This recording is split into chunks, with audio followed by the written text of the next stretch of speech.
Hello guys, कैसे हम सभी लोग। आई होप सब लोग अच्छे हो गए, मस्त हो गए, जबरदस्त हो गए और शानदार तैयारी कर रहे होंगे। चलो सभी लोग क्लास को जल्द से लाइक शेयर कर दो सभी लोग, क्योंकि बहुत आज स्पेशल क्लास होने वाली है। साइंस के टॉप क्वेश्चंस करने वाली है जो रेलवे ग्रुप डी में पूछे गए हैं। तो सभी को जल्द से लाइक शेयर कर दो सभी लोग। बहुत जबरदस्त क्लास होने वाली है। बहुत बहुत इंपॉर्टेंट क्वेश्चन करने वाले हैं आज के क्लास। बराबर लाइक शेयर कर दो सभी लोग। शेयर कर दिया सभी ने। जो फर्स्ट टाइम बात करें चैनल को सब्सक्राइब कर लेना, जिससे कि आने वाली क्लास का नोटिफिकेशन आपके पास फटाफट पहुंच जाए। सभी को शेयर कर दो।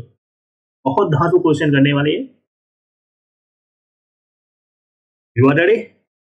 चलो स्टार्ट करते हैं आज का धमाकेदार सेशन।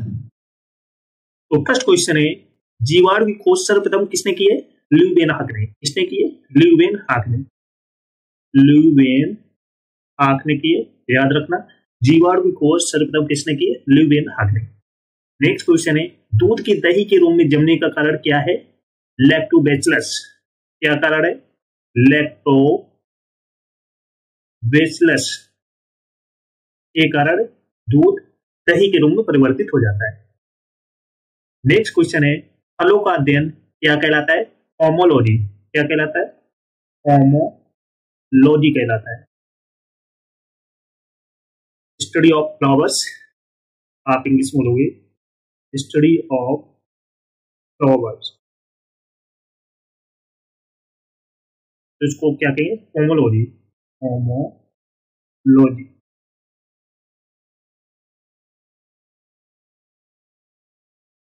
It's okay.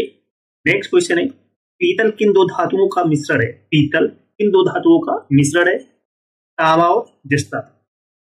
तांबा और जस्ता का मिश्रण है। पीतल किन दो धातुओं का मिश्रण है? तांबा और जस्ता। नेक्स्ट क्वेश्चन है, पागल कुत्ते के काटने से कौन सी बीमारी होती है? पागल कुत्ते के काटने से कौन सी बीमारी होती है? हाइड्रोफोबिया। कौन सी बीमारी होती है? हाइड्रोफोबिया। याद रखना, पागल कुत्ते के काटने से कौन सी बीमारी होती है? हाइड्रोफोबिया। Let's practice. जीवाणु की खोज सर्वप्रथम किसने की? ल्यूवेनहाक ने। दूध के दही के रूप में जमने का कारण क्या है? लैक्टोबैसिलस। फलों का अध्ययन क्या कहलाता है? होमोलॉजी। पीतल किन दो धातुओं का मिश्रण है? तांबा और जस्ता। पागल कुत्ते के काटने से कौन सी बीमारी होती है? हाइड्रोफोबिया। Just okay. सभी लोग क्लास को जल्द से लाइक शेयर कर दो सभी लोग। बहुत धमाकेदार क्वेश्चन करने वाले हैं आज की क्लास में, जो आपके आने वाले एग्जाम के लिए बहुत इंपॉर्टेंट है। तो बिल्कुल भी क्लास को मिस नहीं करना है। जो फर्स्ट टाइम बात कर रहे हैं चैनल को सब्सक्राइब कर लेना, जिससे कि आने वाली क्लास का नोटिफिकेशन आपके पास फटाफट पहुंच जाए। नेक्स्ट क्वेश्चन है, किस रंग का तरंग दैर्घ्य अधिकतम होता है? किस रंग का तरंग दैर्घ्य अधिकतम होता है? लाल का। किस रंग का होता है? रेड का। किस रंग का तरंग दैर्घ्य अधिकतम होता है? रेड का। न्यूट्रॉन की खोज किसने की थी? न्यूट्रॉन की खोज किसने की थी? चैडविक ने। न्यूट्रॉन की खोज किसने की थी? चैडविक ने। विद्युत प्रतिरोध का मात्रक क्या है? ओम। विद्युत प्रतिरोध का मात्रक क्या है? ओम। लाल रक्त कण का जीवन काल कितना होता है? 120 डेज या 120 दिन। लाल रक्त कण का जीवन कितना होता है? 120 डेज। दूध की शुद्धता का मापन किस यंत्र से किया जाता है? दूध की शुद्धता का मापन किस यंत्र से किया जाता है? किससे किया जाता है? लैक्टोमीटर से। लैक्टोमीटर से किया जाता है, याद रखना। Let's practice. इस रंग का तरंग दैर्घ्य सबसे अधिकतम होता है? लाल रंग। न्यूट्रॉन की खोज किसने की? चैडविक ने। विद्युत प्रतिरोध का मतलब क्या है? ओम। लाल रक्त कण का जीवन काल कितना होता है? 120 दिन। दूध की शुद्धता का मापन किस यंत्र से किया जाता है? लैक्टोमीटर से किया जाता है, याद रखना। नेक्स्ट क्वेश्चन है, गोबर गैस में मुख्य रूप से क्या पाया जाता है? गोबर गैस में मुख्य रूप से क्या पाया जाता है? मीथेन। क्या पाया जाता है? Methane gas. प्रकाश वर्ष किसकी इकाई है? प्रकाश वर्ष किसकी इकाई है? दूरी की। प्रकाश वर्ष किसकी इकाई है? दूरी की। केचुए की कितनी आंखें होती हैं? केचुए की कितनी आंखें होती हैं? एक भी नहीं। केचुए की एक भी आंखें नहीं होती है। केचुए की आंखें होती ही नहीं। राष्ट्रीय विज्ञान दिवस कब मनाया जाता है? राष्ट्रीय विज्ञान दिवस कब मनाया जाता है? 28 फरवरी को। कब मनाया जाता है? 28 फरवरी को मनाया जाता है राष्ट्रीय विज्ञान दिवस। भोजन में उपस्थित ऊर्जा को मापा जाता है, किससे मापा जाता है? कैलोरी। किससे मापा जाता है? कैलोरी। Let's practice. गोबर गैस में मुख्य रूप से क्या पाया जाता है? Methane gas. विकास वर्ष इसकी इकाई है दूरी की। केचुए की कितनी आंखें होती हैं? एक भी नहीं। राष्ट्रीय विज्ञान दिवस कब मनाया जाता है? 28 फरवरी को। भोजन में उपस्थित ऊर्जा को मापा जाता है कैलोरी में। प्रोटेक्ट। नेक्स्ट क्वेश्चन है, पृथ्वी की स्थिति और संरचना के अध्ययन को क्या कहा जाता है? पृथ्वी की स्थिति और संरचना के अध्ययन को क्या कहा जाता है? भूविज्ञान। क्या कहा जाता है? भूविज्ञान कहा जाता है। पचे हुए भोजन का अवशोषण होता है। पचे हुए भोजन का अवशोषण होता है किसमें? छोटी आंत में। इसमें छोटी आंत में। टेलीविजन का आविष्कार किसने किया था? टेलीविजन का आविष्कार किसने किया? ये एल बेयर्ड ने किया था। ये एल बेयर्ड ने किया था। बहुत अच्छा क्वेश्चन है, याद कर लेना। हीरा चमकदार क्यों दिखाई देता है? हीरा चमकदार क्यों दिखाई देता है? सामूहिक आंतरिक परावर्तन के कारण है। सामूहिक आंतरिक परावर्तन के कारण हीरा चमकदार दिखाई देता है। मनुष्य के रक्त का पीएच मान कितना होता है? 7.4। कितना होता है? 7.4। Let's practice. पृथ्वी की स्थिति और संरचना के अध्ययन को क्या कहा जाता है? भूविज्ञान। पचे हुए भोजन का अवशोषण होता है छोटी आंत में। टेलीविजन का आविष्कार किसने किया था? जे.एल. बेयर्ड ने। हीरा चमकदार क्यों दिखाई देता है? आंतरिक परावर्तन के कारण। मनुष्य के रक्त का पीएच मान कितना? 7.4। सभी लोग क्लास को जल्द से लाइक शेयर कर दो। सभी लोग जो फर्स्ट टाइम वॉच करें चैनल को सब्सक्राइब कर लेना, जिससे कि आने वाली क्लास का नोटिफिकेशन आपके पास फटाफट पहुंच जाए। सभी को शेयर कर दो जल्द से जल्द। नेक्स्ट क्वेश्चन है, बारूद बनाने में किस रसायन का प्रयोग किया जाता है? बारूद बनाने में किस रसायन का प्रयोग किया जाता है? इसका किया जाता है सल्फर का। बारूद बनाने में सल्फर का प्रयोग किया जाता है। पृथ्वी पर सबसे अधिक मात्रा में पाए जाने वाला धातु तत्व कौन सा है? पृथ्वी पर सबसे अधिक मात्रा में पाए जाने वाला धातु तत्व कौन सा है? एल्यूमिनियम। कौन सा है? एल्यूमिनियम। मोती मुख्य रूप से किस पदार्थ का बना होता है?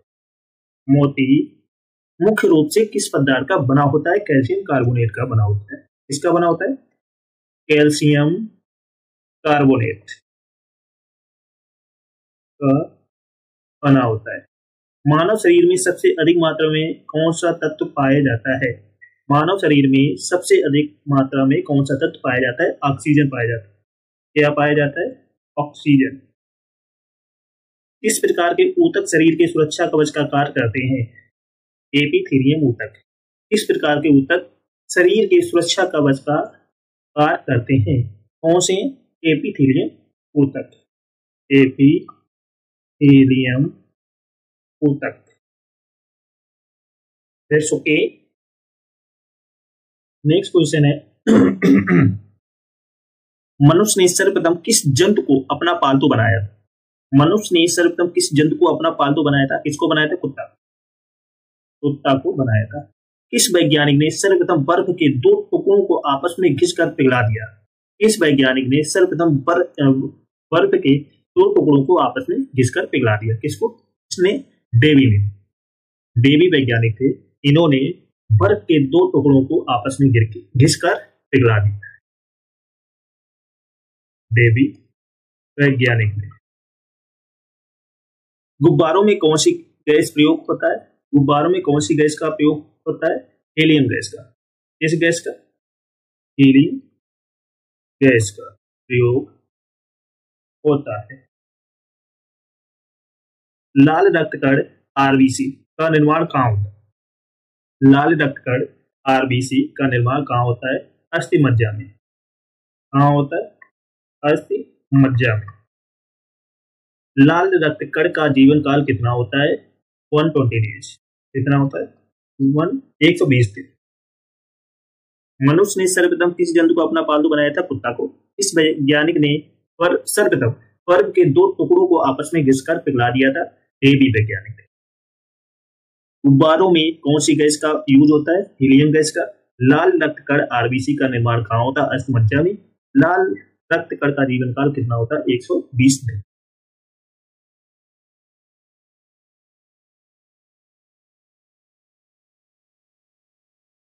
सभी लोग क्लास को जल्द से लाइक शेयर कर दो सभी लोग। जो फर्स्ट टाइम वॉच करें चैनल को सब्सक्राइब कर लेना, जिससे कि आने वाली क्लास का नोटिफिकेशन आपके पास पहुंच जाए। सभी को शेयर कर दो, जल्द शेयर। नेक्स्ट क्वेश्चन है, श्वेत रक्त कण WBC का जीवन काल कितना होता है? 2 से 4 दिन। कितना होता है? 2 से 4 दिन। श्वेत रक्त कण WBC को क्या कहा जाता है? ल्यूकोसाइट। क्या कहा जाता है? ल्यूकोसाइट कहा जाता है। लाल रक्त कण आरबीसी को क्या कहा जाता है? एरिथ्रोसाइट। एरिथ्रोसाइट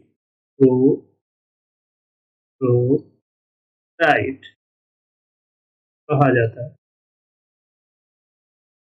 शरीर का ताप नियंत्रण होता है किसके कारण? हाइपोथैलेमस ग्रंथि के कारण। हाइपोथैलेमस ग्रंथि। किस ब्लड ग्रुप को सर्वदाता रक्त समूह यूनिवर्सल डोनर कहते हैं? O blood group. O blood group को यूनिवर्सल डोनर कहते हैं। चलो नेक्स्ट क्वेश्चन है, किस ब्लड ग्रुप को सर्वगायी रक्त समूह यूनिवर्सल रिसेप्टर कहा जाता है? AB blood group. AB blood group को, इस ब्लड ग्रुप को सर्वग्राही रक्त समूह यूनिवर्सल रिसेप्टर कहा जाता है। एबी ब्लड ग्रुप को। रक्तचाप ब्लड प्रेशर मापने के यंत्र को क्या कहा जाता है? स्फिग्मोमैनोमीटर। स्फिग्मोमैनोमीटर कहा जाता है। ब्लड बैंक कहलाता क्या कहलाता है? प्लीहा स्प्लीन। क्या कहलाता है? प्लीहा स्प्लीन कहलाता है। भोजन का पाचन प्रारंभ होता है मुख से। मुख से प्रारंभ होता है। पित्त स्रावित होता है। पित्त तो हम इंग्लिश में क्या कहते हैं? बाइल। कहां से होता है? यकृत। यकृत द्वारा। ओके। नेक्स्ट क्वेश्चन है, विटामिन ए कहां संचित होता है? यकृत में। विटामिन ए कहां संचित होता है? यकृत में। शरीर की सबसे बड़ी ग्रंथि लार्जेस्ट ग्लैंड यकृत है। यकृत या आप इंग्लिश में लीवर बोलते हो। सबसे छोटी ग्रंथि स्मॉल ग्लैंड कौन सी है? पीयूष ग्रंथि। प्यूटरी। पीयूष ग्रंथि। किस ग्रंथि को मास्टर ग्रंथि कहा जाता है? पीयूष ग्रंथि को। किस ग्रंथि को कहा जाता है? पीयूष ग्रंथि को। पीयूष ग्रंथि कहाँ पाई जाती है? मस्तिष्क में। पीयूष ग्रंथि कहाँ पाई जाती है? मस्तिष्क में पाई जाती है। विटामिन ए कहाँ संचित होता है? यकृत में। शरीर की सबसे बड़ी ग्रंथि यकृत। सबसे छोटी ग्रंथि पीयूष ग्रंथि। किस ग्रंथि को मास्टर ग्रंथि कहा जाता है? पीयूष ग्रंथि को। पीयूष ग्रंथि कहाँ पाई जाती है? मस्तिष्क। Next okay. शरीर में हड्डियों को इंग्लिश में क्या कहते हैं? बोन्स की कुल संख्या कितनी है? 2 से 6। कितनी होती है? 2 से 6। शरीर में मांसपेशियों की कुल संख्या कितनी होती है? 639। कितनी होती है? 639। लार्ज सैलिवा में कौन सा एंजाइम पाया जाता है? टॉयलिन। कौन सा एंजाइम पाया जाता है? टॉयलिन पाया जाता है। विषाणुओं का अध्ययन क्या कहलाता है? वायरोलॉजी। वायरोलॉजी कहलाता है। पक्षियों का अध्ययन क्या कहलाता है? पक्षी विज्ञान। पक्षी विज्ञान कहलाता है। Let's practice. शरीर में हड्डियों की कुल संख्या कितनी होती है? 2 से 6। शरीर में मांसपेशियों की कुल संख्या कितनी होती है? 639। लार्ज सैलिवा में कौन सा एंजाइम पाया जाता है? टॉयलिन। विषाणुओं का अध्ययन क्या कहता है? वायरोलॉजी। पक्षियों का अध्ययन क्या कहते हैं? पक्षी विज्ञान। सभी लोग क्लास को जल्द से लाइक शेयर कर दो सभी लोग। जो फर्स्ट टाइम वॉच करें चैनल को सब्सक्राइब कर लेना, जिससे कि आने वाली क्लास का नोटिफिकेशन आपके पास पहुंच जाए। बहुत इंपॉर्टेंट क्वेश्चन है जो आपके आने वाले एग्जाम में रेलवे ग्रुप डी में पूछे जाएंगे।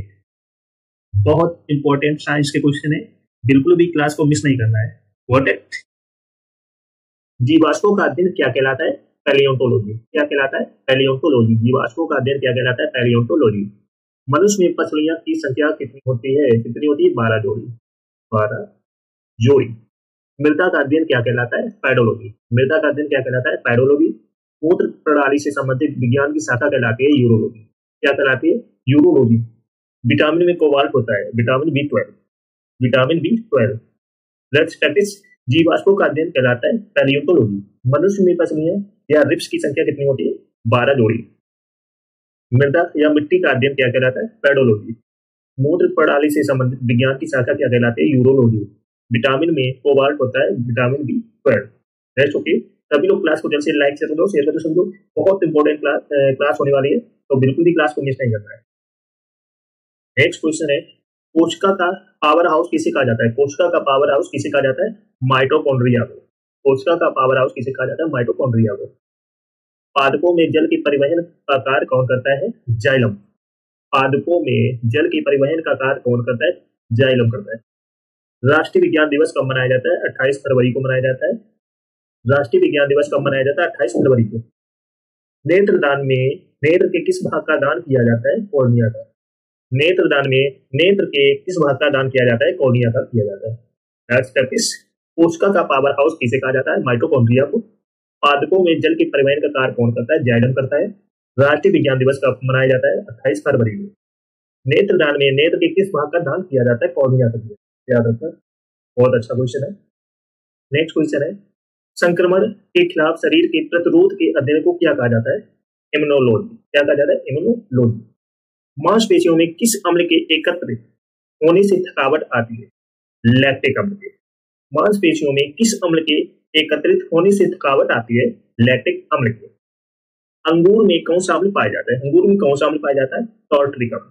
कौन सा अम्ल पाया जाता है? टॉर्ट्रिक अम्ल पाया जाता है। कैंसर संबंधी रोगों का अध्ययन कहलाता है, क्या कहलाता है? ऑन्कोलॉजी। कैंसर संबंधी रोगों का अध्ययन क्या कहलाता है? ऑन्कोलॉजी।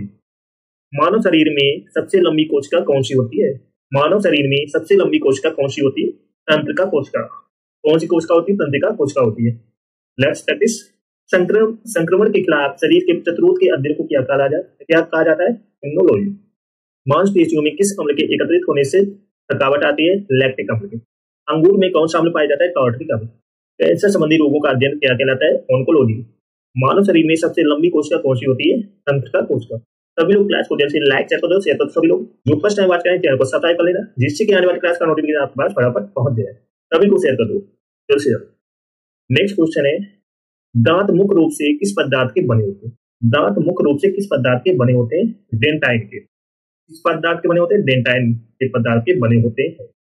किस जंतु की आकृति पैर की चप्पल के समान होती है? किस जंतु की आकृति पैर की चप्पल के समान होती है? पैरामीशियम। केचुए की कितनी आंखें होती है? केचुए की एक भी आंखें नहीं होती है, केचुए की आंखें होती नहीं है। गाजर किस विटामिन का समृद्ध स्रोत है? Vitamin A. इसका विटामिन ए का। गाजर किस विटामिन का समृद्ध स्रोत है? Vitamin A. याद रखना। किस पदार्थ में प्रोटीन नहीं पाया जाता? किस पदार्थ में प्रोटीन नहीं पाया जाता है? चावल में। चावल में प्रोटीन नहीं पाया जाता है। लेट्स प्रैक्टिस, दांत मुख्य रूप से किस पदार्थ के बने होते हैं? डेंटाइन के। किस जंतु की आकृति पैर की चप्पल समान होती है? पैरामीशियम की। केचुए की कितनी आंखें होती है? एक भी नहीं। गाजर किस विटामिन का समृद्ध स्रोत है? विटामिन ए का। किस पदार्थ में प्रोटीन नहीं पाया जाता है? चावल में। मानव का मस्तिष्क लगभग कितने ग्राम का होता है? मानव का मस्तिष्क लगभग कितने ग्राम का होता है? 1350 ग्राम का होता है। रक्त में पाई जाने वाली धातु लोहा। रक्त में पाई जाने वाली धातु कौन सी है? लोहा है। किण्वन का उदाहरण है दूध का खट्टा होना। किण्वन का उदाहरण क्या है? दूध का खट्टा होना। नेक्स्ट क्वेश्चन है, निम्न में से कौन सा आहार मानव शरीर में नए ऊतकों की वृद्धि के लिए पोषक तत्व प्रदान करता है? निम्न में से कौन सा आहार मानव शरीर में नए ऊतकों की वृद्धि के लिए पोषक तत्व प्रदान करता है? पनीर। कौन सा? तो सोयाबीन में प्रोटीन का प्रतिशत लगभग कितना होता है? सोयाबीन में प्रोटीन का प्रतिशत लगभग कितना होता है? 40%। कितना होता है? 40%। चलो एक बार फिर से प्रैक्टिस करते हैं। मानव का मस्तिष्क लगभग कितने ग्राम का होता है? 1350 ग्राम का। रक्त में पाई जाने वाली धातु कौन सी है? लोहा। किण्वन का उदाहरण है दूध का खट्टा होना। निम्न में से कौन सा आहार मानव शरीर में नए ऊतकों की वृद्धि के लिए पोषक तत्व प्रदान करता है? पनीर करता है। सोयाबीन में प्रोटीन का प्रतिशत लगभग कितना होता है? 40%। ओके। चलो नेक्स्ट क्वेश्चन है, घोंसला बनाने वाला एकमात्र सांप कौन सा है? घोंसला बनाने वाला एकमात्र सांप कौन सा है? King cobra. किंग कोबरा घोंसला बनाता है। भारत में पाई जाने वाली सबसे बड़ी मछली कौन सी? भारत में पाई जाने वाली सबसे बड़ी मछली कौन सी? Whale shark. कौन सी है? Whale shark. दालें किसका एक अच्छा स्रोत होती है? दालें किसका एक अच्छा स्रोत होती है? प्रोटीन का। देसी घी में से सुगंध क्यों आती है? देसी घी में से सुगंध क्यों आती है? डाई एस्टिल के कारण। किसके कारण आती है? डाई एस्टिल के कारण। इंद्रधनुष में किस रंग का विशेषण अधिक होता है? इंद्रधनुष में किस रंग का विशेषण अधिक होता है? लाल रंग का। किस रंग का सबसे अधिक होता है? लाल रंग का। घोंसला बनाने वाला एकमात्र सांप कौन सा है? King cobra. भारत में पाई जाने वाली सबसे बड़ी मछली कौन सी है? Whale shark. दालें किसका एक अच्छा स्रोत है? प्रोटीन का। देसी घी में से सुगंध क्यों आती है? डाई एस्टिल के कारण। इंद्रधनुष में किस रंग का विशेषण अधिक होता है? लाल रंग का।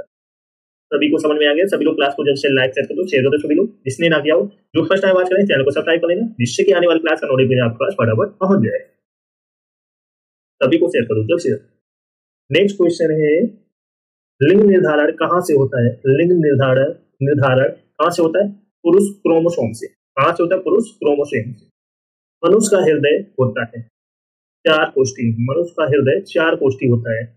मानव शरीर में गुणसूत्रों की संख्या पाई जाती है, कितनी पाई जाती है? 46। कितनी पाई जाती है? 46 पाई जाती है। शरीर का सबसे बड़ा अंग कौन सा है? त्वचा। कौन सा सबसे बड़ा अंग है? त्वचा। शरीर की सबसे बड़ी कोशिका तंत्रिका कोशिका है। शरीर की सबसे बड़ी कोशिका कौन सी है? तंत्रिका कोशिका। लिंग निर्धारण कहाँ से होता है? पुरुष क्रोमोसोम से। मनुष्य का हृदय 4 कोष्ठी होता है। मानव शरीर में गुणसूत्रों की संख्या पाई जाती है, कितनी पाई जाती है? 46। शरीर का सबसे बड़ा अंग कौन सा होता है? त्वचा। शरीर की सबसे बड़ी कोशिका तंत्रिका तंत्र। Rest okay. चलो नेक्स्ट क्वेश्चन है, विषाणु का अध्ययन कहलाता है, क्या कहलाता है? वायरोलॉजी। विषाणुओं का अध्ययन क्या कहलाता है? वायरोलॉजी। संक्रमण के खिलाफ शरीर के प्रतिरोध के अध्ययन को क्या कहा जाता है? इम्यूनोलॉजी। मांसपेशियों के अध्ययन को कहा जाता है, क्या कहा जाता है? मायोलॉजी। मांसपेशियों के अध्ययन को क्या कहा जाता है? मायोलॉजी। भ्रूण के विकास के अध्ययन को क्या कहा जाता है? भ्रूण विज्ञान। कीड़ों के अध्ययन को क्या कहा जाता है? कीट विज्ञान। विषाणुओं का अध्ययन कहलाता है क्या? वायरोलॉजी। संक्रमण या प्रतिरक्षा के खिलाफ शरीर के प्रतिरोध के अध्ययन को क्या कहा जाता है? इम्यूनोलॉजी। मांसपेशियों के अध्ययन को क्या कहा जाता है? मायोलॉजी। भ्रूण के विकास के अध्ययन को क्या कहा जाता है? भ्रूण विज्ञान। कीड़ों के अध्ययन को क्या कहा जाता है? कीट विज्ञान। Rest okay. चलो नेक्स्ट क्वेश्चन है, मनुष्य के शरीर में अधिकांश भोजन कहाँ पचता है? मनुष्य के शरीर में अधिकांश भोजन कहाँ पचता है? छोटी आंत में। कहाँ पचता है? छोटी आंत में। लेजर का उपयोग करके त्रिआयामी छवि के उत्पादन के अध्ययन को क्या कहा जाता है? होलोग्राफी। क्या कहा जाता है? होलोग्राफी। शक्ति का मात्रक क्या है? वाट। शक्ति का मात्रक क्या है? वाट। बल का मात्रक क्या है? न्यूटन। बल का मात्रक न्यूटन। कार्य का मात्रक जूल। कार्य का मात्रक जूल। मनुष्य के शरीर में अधिकांश भोजन कहाँ पचता है? छोटी आंत में। लेजर का उपयोग करके त्रिआयामी छवि के उत्पादन के अध्ययन को क्या कहा जाता है? होलोग्राफी। शक्ति का मात्रक क्या है? वाट। बल का मात्रक न्यूटन। कार्य का मात्रक जूल। नेक्स्ट क्वेश्चन है, चालक की वैद्युत प्रतिरोधकता की मात्रक है ओम मीटर। क्या है? ओम मीटर। लोहे में जंग लगना किस प्रकार का परिवर्तन है? लोहे में जंग लगना किस प्रकार का परिवर्तन है? रासायनिक परिवर्तन है। पारस्यिक मात्रक है किसका? दूरी का। पारस्यिक मात्रक किसका है? दूरी का। कौन सा गैस फूलों का रंग उड़ा देती है? कौन सा गैस फूलों का रंग उड़ा देती है? क्लोरीन। त्वरण का मात्रक क्या है? मीटर प्रति सेकेंड स्क्वायर। चालक की वैद्युत प्रतिरोधकता का मात्रक ओम मीटर। लोहे में जंग लगना किस प्रकार का परिवर्तन है? रासायनिक परिवर्तन। पारस्यिक मात्रक है दूरी का। कौन सा गैस फूलों का रंग उड़ा देती है? क्लोरीन। त्वरण का मात्रक क्या है? मीटर प्रति सेकेंड स्क्वायर। सभी लोग क्लास को जल्द से लाइक शेयर करो, शेयर कर दो सभी लोग। जो फर्स्ट टाइम वॉच करें चैनल को सब्सक्राइब कर लेना, जिससे कि आने वाली क्लास का नोटिफिकेशन आपके पास फटाफट पहुंच जाए। सभी को शेयर कर दो। जिसने फर्स्ट क्लास ना देखी हो वो इस क्लास के बाद देख ले, एक क्लास आपको मिस नहीं करना है। Got it?